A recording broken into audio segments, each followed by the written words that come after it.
From the pages of Pro Wrestling Illustrated, September 1979, the sound of typewriters meets the roar of the crowd, and the smell of ink mingles with liniment as we descend into the wild heart of professional wrestling on the edge of a new decade. Peter King opens the doors to his king's court, not with a crown, but a typewriter ribbon, proclaiming to the faithful that PWI stands as the voice of truth in a business built on showmanship. "We tell it like it is," King declares, promising that this magazine belongs to the believers, not the doubters. His editorial feels like scripture for the smart fan before such a thing existed. A reminder that, between the ropes and between the lines, what matters most is passion. Then the action explodes into Bill Apter's ringside, subtitled Apter Observing, where the managing editor himself becomes both narrator and mythmaker. Apter's pen darts through arenas like a camera flash, Greg Valentine breaking Strongbow's leg, Dusty Rhodes drawing respect from enemies in Georgia, Gary Hart's unsettling experiments pairing Mark Lewin with the spoiler, and Killer Carl Cox stirring chaos with Buddy Rogers. It reads like gospel written from the front row, each sentence vibrating with that photojournalistic pulse that made Apter Wrestling's unofficial chronicler. "When you look through the lens long enough," he writes, "you stop seeing men, you start seeing myths." The tempo shifts, but never slows as Stephen Farhood grabs the baton in on assignment. He writes with the swagger of a young reporter, out of breath and out of patience, chasing stories from Florida to Philadelphia. This month's obsession, the bizarre scandal of Sonny King's burning head, that mysterious milky substance he rubs on his scalp before matches, rumored to come from lamb ligaments and capable of searing flesh. It's part investigation, part pulp thriller, pure late 70s wrestling journalism at its most sensational and strange. Next, Randy Gordon takes us backstage and into battle in Dressing Room Confidential, railing against the villains he loves to hate. He names Albino, Blassie, Heenan, calling them parasites who feed on pain, yet admits grudging admiration for their genius. Maybe, he muses, wrestling needs its sinners as much as its saints. His prose bleeds conviction, proof that, in the kayfabe era, even the reporters worked the gimmick. Page 14 brings the people's voice to print with Between Falls, a fan-written carnival of opinion. Letters pour in from across America. Praise for Bob Backlund's discipline, fury at Ric Flair's arrogance, and heartfelt essays about childhood heroes. It's the living pulse of the audience, the pre-internet roar of 1,000 typewriters. Fans debate, argue, and sign their names like proud soldiers of their favorite territories. The tone grows sharper with Gary Morgenstein's The Morgenstein Report, a cerebral commentary on the business itself. He declares that the sport is good, quite good, crediting an invasion of young blood, Tommy Rich, Gino Hernandez, David Von Erich, John Studd. Morgenstein celebrates the synthesis of science and savagery, urging the readers to respect villains as the necessary fuel for heroes. It's both manifesto and analysis, the voice of a writer treating wrestling with journalistic gravity. Then with ink-stained hands and a lifetime of scars, Matt Brock strolls in to look at Jerry Lawler. The old columnist cuts through the Memphis hype with grizzled wit. Lawler, the king of Tennessee, brags that no one can touch him, Bockwinkel, Race, or Rhodes. Brock rolls his eyes but concedes that Lawler's charisma and ability make him the true monarch of the South.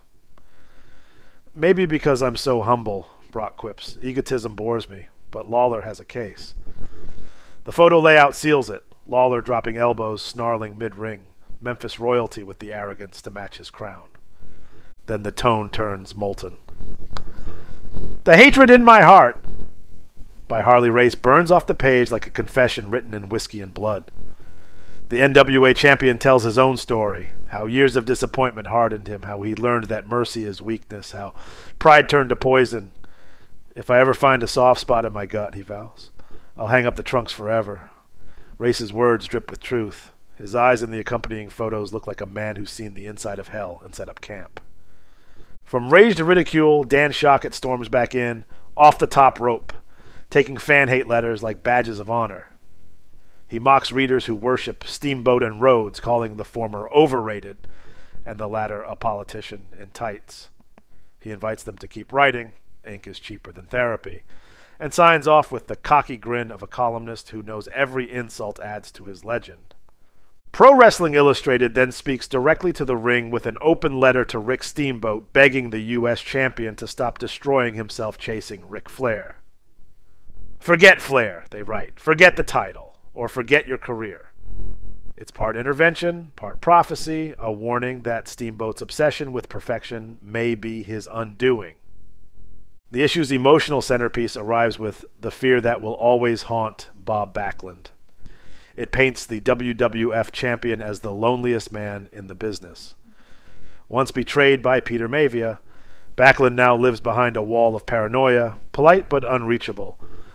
Friends like Bruno Sammartino and Arnold Skaaland note that fear of betrayal shadows his every handshake. Everyone is a potential traitor, Backlund admits, even the ones who cheer me. The piece closes on a tragic image, a champion surrounded by gold but haunted by ghosts. The storm of ego continues with Mil Mascaras and Dusty Rhodes. Yeah, does each man pray for the other's doom? Both beloved, both proud, both fighting for the same spotlight. The writer wonders aloud if friendship can survive ambition. Dusty jokes that maybe the WWF can't handle another big fan favorite, while Mascaras stays diplomatic. I always enjoy wrestling in the WWF. Especially, I like the fans. The unspoken truth, one man's dream means the other's demise. Then comes spectacle. Andre defeats the AWA, all in one night. Andre the Giant annihilates the competition in a massive battle royal, featuring Bockwinkel, Brunzel, Stevens, and Robinson. The article compares him to O.J. Simpson and Reggie Jackson, an unstoppable force who turns every arena into his field. Andre shrugs off victory with his signature humility. I was sort of rushed. The photos tell the rest. Bodies flying, the ring shaking, the AWA humbled. In Midwest Report, Bockwinkel's throne is crumbling. The champagne polish of the AWA champion begins to dull. Bockwinkel insists he's still the man. Does this look like I'm finished? But fatigue, overwork, and paranoia gnaw at his empire. The crown remains, the article concludes, but the empire is covered with dust. The Wrestling Inquirer bursts in like a gossip tabloid from another universe. Mini blurbs, rumor flashes, and territorial updates about manager swaps, injuries, and impending title bouts. It's chaotic, loud, and gloriously alive. The perfect time capsule of how wrestling news once moved, by whispers, not tweets. Page 41 brings gravitas with the press conference. Bruno Sammartino. Bruno meets with Apter Morgenstein and Shockett in Manhattan, and reminds the world why he's the living legend.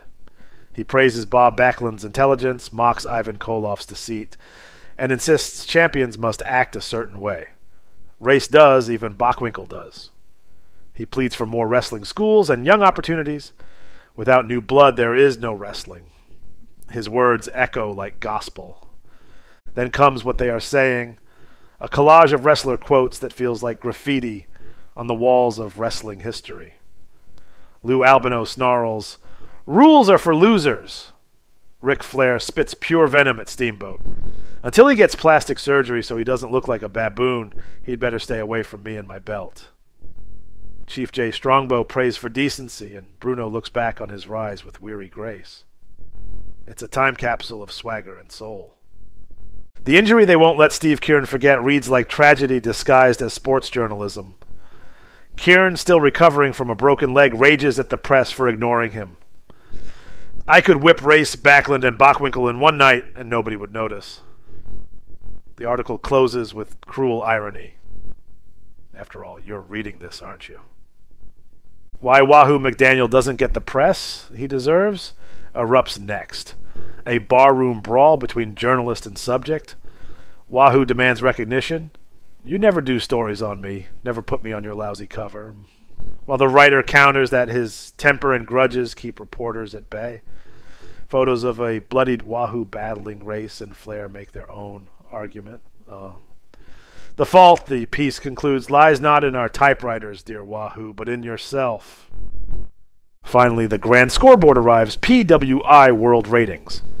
Bob Backlund reigns in the WWF, flanked by Pat Patterson, Greg Valentine, and the Iron Sheik. Harley Race commands the NWA with Dusty and Flair breathing down his neck. Nick Bockwinkel clings to the AWA throne, while the Gagneys, Robinson, and Crusher circle. The tag team rankings crown the Valiant brothers, while the most popular list belongs to Dusty Rhodes and the most hated to Ric Flair. It's wrestling's cosmos charted in ink, where ego becomes arithmetic and immortality is a list. The final pages are pure nostalgia, mail-order back issues, muscle-building ads, and a promise that for $2 you can relive the entire decade through paper and postage. It's all there. TRS and 80 computer kits, hypnosis cassettes, earn $240 a week addressing envelopes. The back cover hums like the carnival midway of wrestling's golden print age, and then the lights fade. The bell rings one last time. Pro Wrestling Illustrated, September the 1979, ends not with closure, but with continuity. A living archive of ambition, fear, and spectacle, frozen in black and white photography and pounding prose.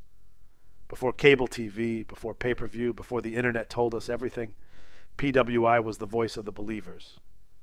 And in these pages, they all still live. Bruno, Race, Rhodes, Flair, Backlund, Lawler, and every fan who ever licked a stamp and mailed a dream to Rockville Center, New York.